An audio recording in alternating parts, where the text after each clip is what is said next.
I recently moved out to attend university in a different town, so I rented a flat where I live alone. Every morning, I took my bicycle, which I keep in the basement of my building, and went to my lectures. Usually, the neighborhood is quiet, but one night around 1 o'clock a.m., my door phone rang.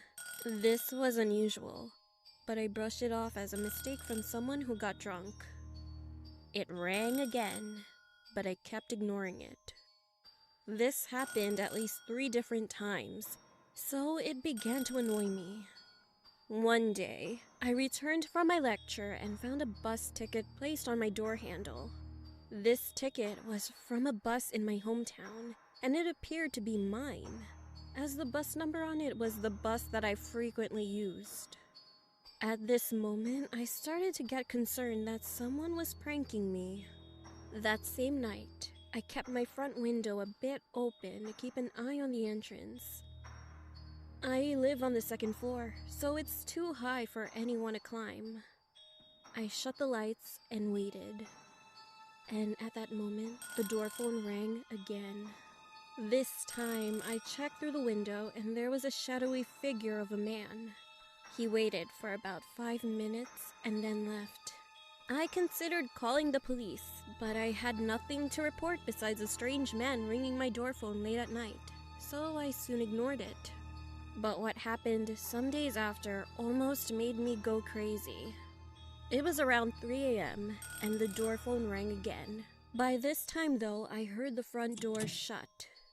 Someone must have forgotten to lock it, so I assumed that the man was now inside the building.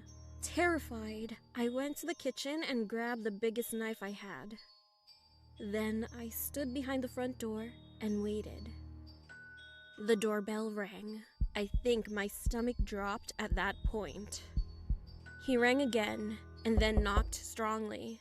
I stayed frozen for an eternity until I couldn't hear anything.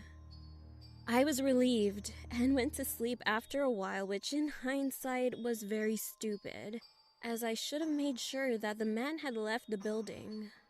The following morning, as I was leaving for my lecture, I noticed some scratches near the front door's handle, as if someone had tried to mess with the lock. I immediately went to my landlord, who lives right above me, and explained everything that had been going on. He reassured me that everything would be fine. So I went to get my bike, but as I walked towards the basement door, I noticed that the lock was broken. I finally understood. The man from last night must have hidden in there. I hadn't heard the front door shut again yesterday, so that must have meant that the man was still here. I ran upstairs again and told my landlord. He got angry, grabbed a bat, and went to check. All I could hear was struggling noises as my landlord beat that man senseless. We then called the police, who arrived a few moments later and arrested him. I still remember his face to this day, as he looked straight at me silently. It turned out that this man had been following me for days and was trying to rob my house. He had done the same thing to other people in the past. I don't know what happened to him afterwards, but I assume he is in prison. I am forever grateful to my landlord for being so brave.